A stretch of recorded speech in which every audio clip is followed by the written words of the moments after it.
it's all about ease of doing business. We have that promise there from Lagos State. Now let's talk to Nasarawa State Governor, Engineer Abdullahi Sule joins us from our Abuja studio.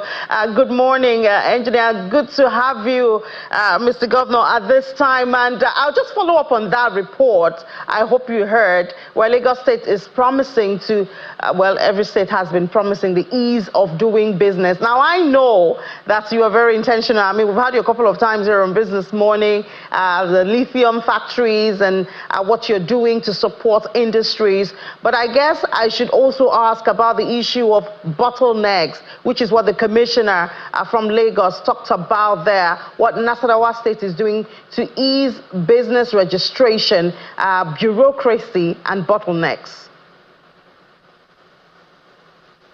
So thank you very much. I think, and thank you for having me, there are several challenges really. Registration, tax breaks, and those kind of issues are secondary. The primary challenges that you will see when it comes to the issue of setting up businesses are far more than that. People actually come across challenges of infrastructure. Most of these sites, take the lithium you have mentioned, for instance, most of these sites for mining, we have to go and construct the roads leading to those areas. We have to provide water in the area. We have to make sure there is electricity supply in the area. And some of those ones are beyond what Nasarawa State as a state can do.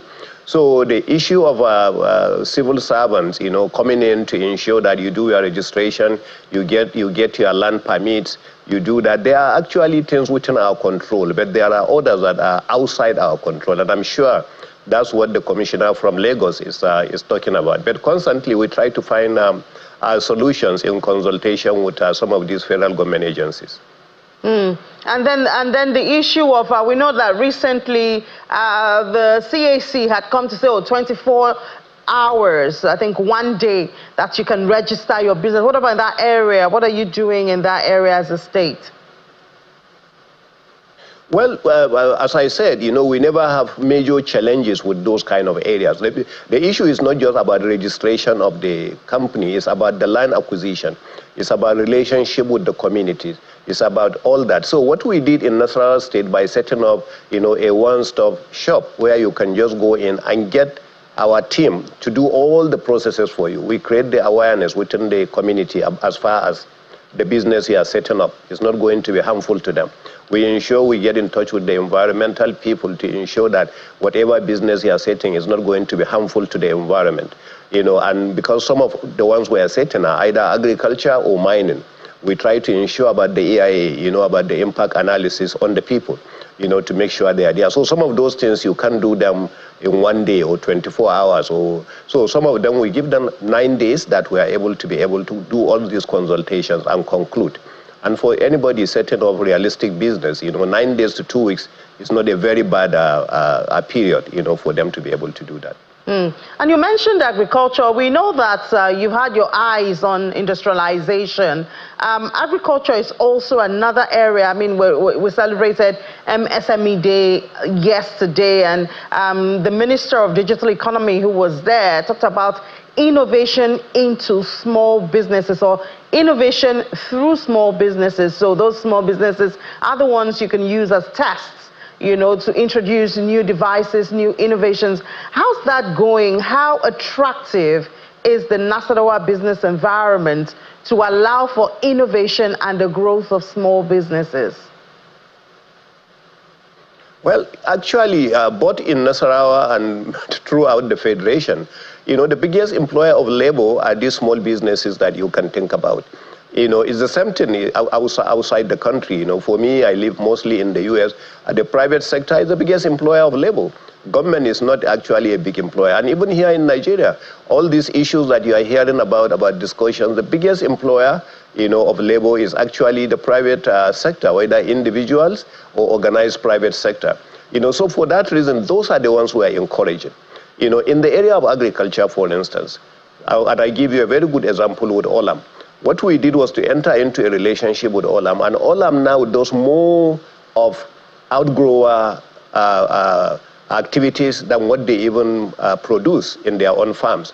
So they give the seedlings, they give all the support. We also give fertilizer support, and then we give chemical support, to some of these farmers. They farm and bring the paddy, all the way back to Olam for processing. The same thing we do in other kinds of businesses. One, we provide the training. We set up actually a vocational and where individuals who may even wish to start small-scale businesses come in and acquire the knowledge.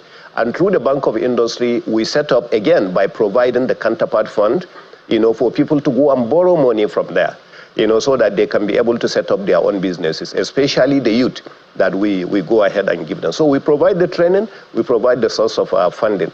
And in most cases, people who are interested in land and this, we also try to give them support in those kind of areas. So those are the kind of support we'll be able to give, because I came from the private sector myself, and I know that the biggest employer of labor throughout everywhere around the world is actually the private sector, not government.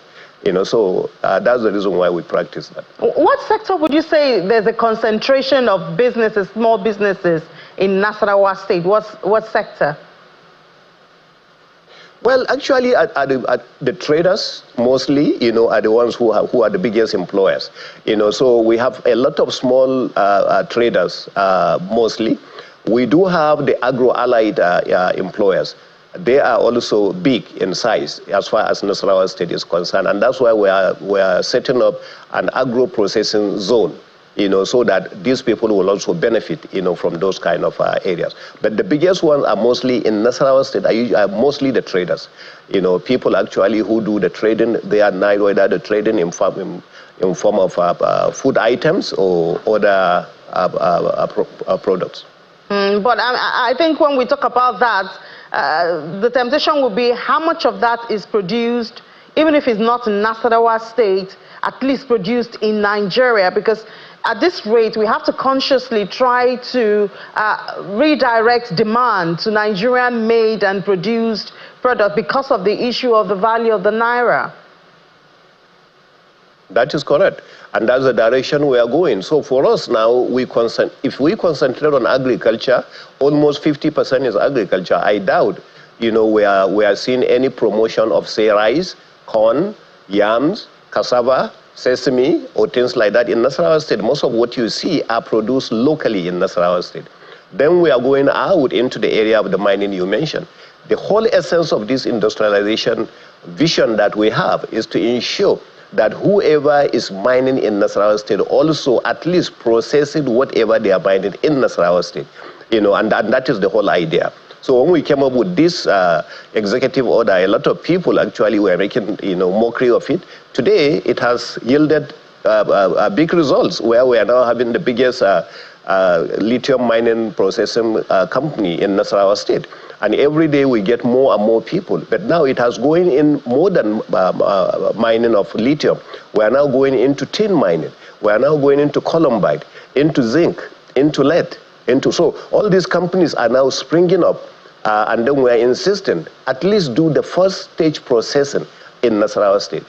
So that's where the made in Nigeria, and that's where the reduction in the FX pressure that you are talking about comes in.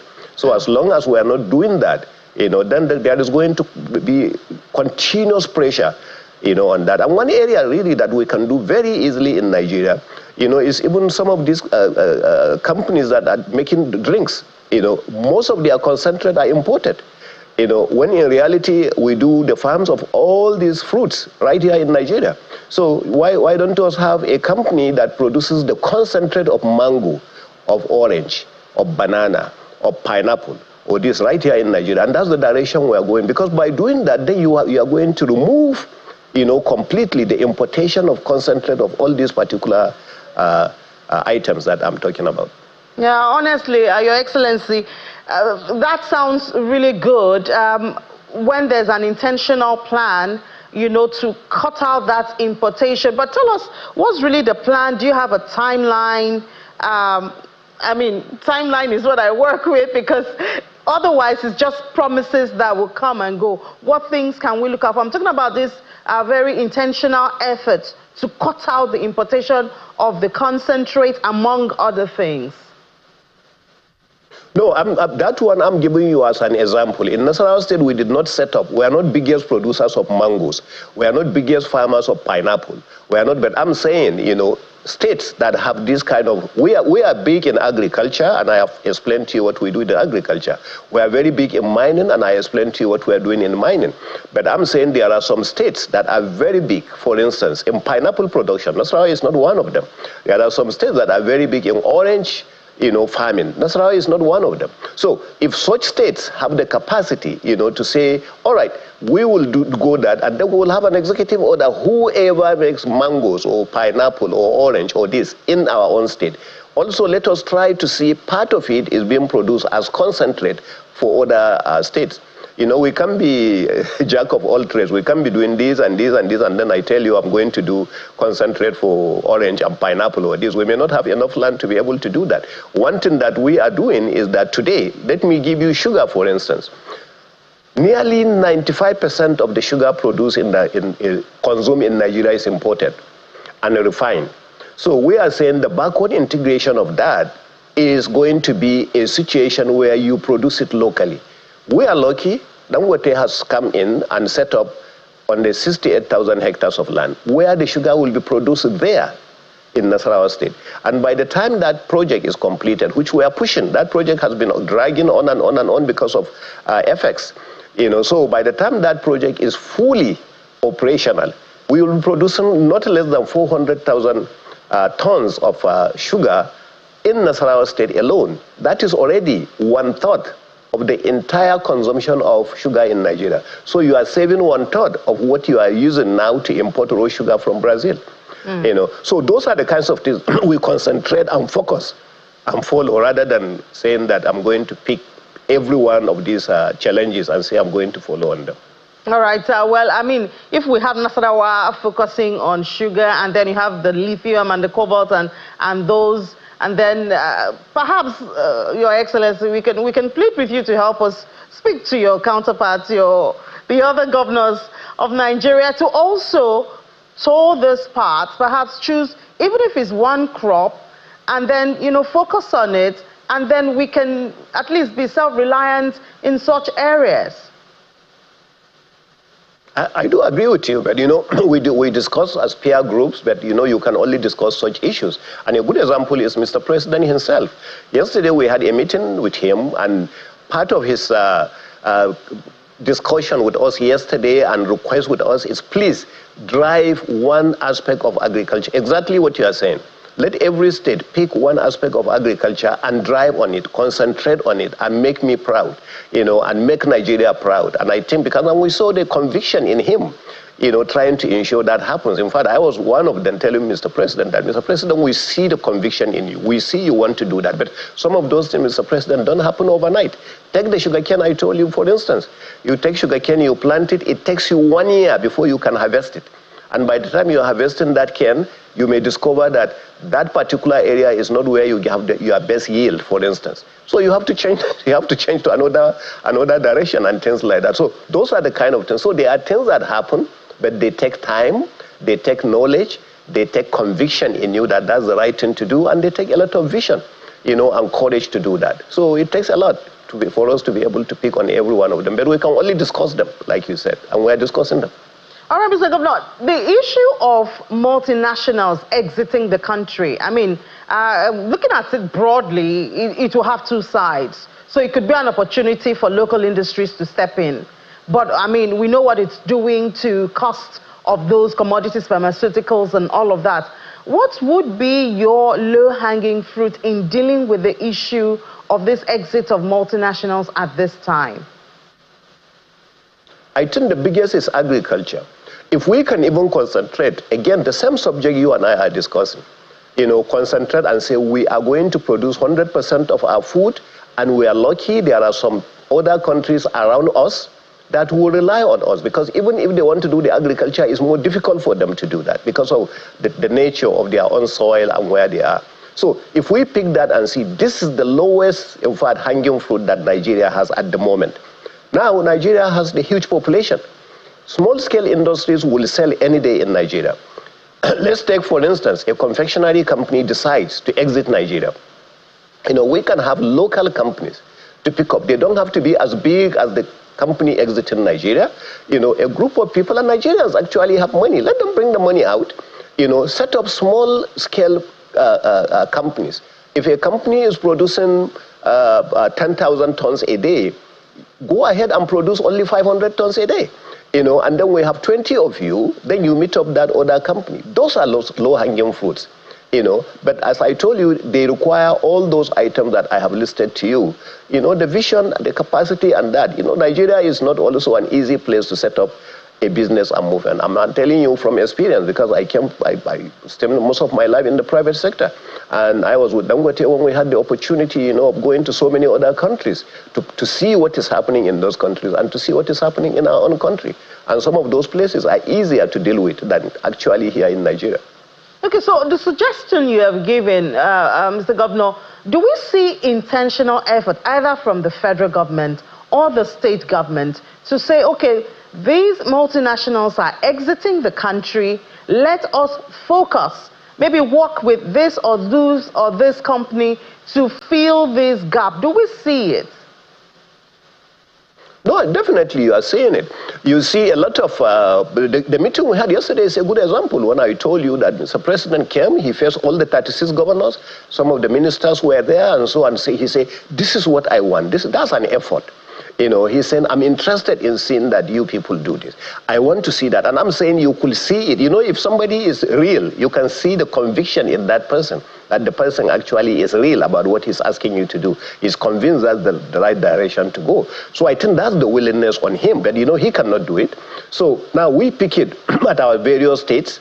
And then I'm sure you see a lot of meetings that we keep having every day. Some of these governors, like us in Nasarawa, we receive some of these investors every day, who are coming to show interest, both local ones and also foreign ones that may not be as big as those ones who are exited. Those are the efforts. But some of those efforts, people come in most of the time. Out of the 10 people that I receive, for instance, in a month, investors will end up just getting one. That is a very serious one that is going to be able to do that. A lot of people are just looking for a quick opportunity. And some of these industries are not quick turnaround. There are companies that require some level of period before you begin to see return on investment. So that's, I think, the idea. All right, Mr. Governor, just before we let you go, you've been talking about industrialization and all of that. I know that the last time you were on the program, you talked about the lithium company and all of that. Could you give us an update of, some of those investors or industries that you can boast of in Nasarawa State? Yeah, well, the first one, the two I had mentioned to you that the Mr. President was going to commission one of them. From what you have seen, one of them was commissioned by the Senate President on behalf of Mr. President. It's already in operation. As a matter of fact, now they are talking of expansion. They are roughly 4,000 metric tons a day, and now they are trying to go 6,000 metric tons a day because they have seen the opportunities of the raw material around to be able to do that. That attracted a lot of other companies that are coming. In fact, just before that one picks up, we have a beneficiation company that comes in. They don't have a mine, but they buy around, from other small miners, and they bring it to their own factory and process it. I also commissioned that particular company. Our industrialization has gone now beyond. There is 18 mining company that has also come in from South Africa. They are setting up. They are almost completed. We are also going to commission that very soon. And they are going to be processing purely tin. And we have seen the level of tin content that they have also in that area. We are doing all this in conjunction with the Ministry of Industry, because Ministry of Solid Minerals. And we do have our minister, Dele Alake, who is also showing the same level of commitment. I see a lot of conviction in him trying to make sure he leaves some legacy as far as this aspect is concerned. So most of the industries that we are pursuing, both in the area of agriculture, in the area of mining, thank God, each one of them actually is either being commissioned or about to be commissioned. And we'll continue to pursue for more. All right, and we'll continue to follow your story, Mr. Governor. We hope that your peers will also, do the same thing and have a lot to boast about. We will gladly take it on. I thank you so much, Your Excellency, the Governor of Nasarawa State, for your time with us this morning. Thank you very much. It's always a pleasure, actually. Thank you.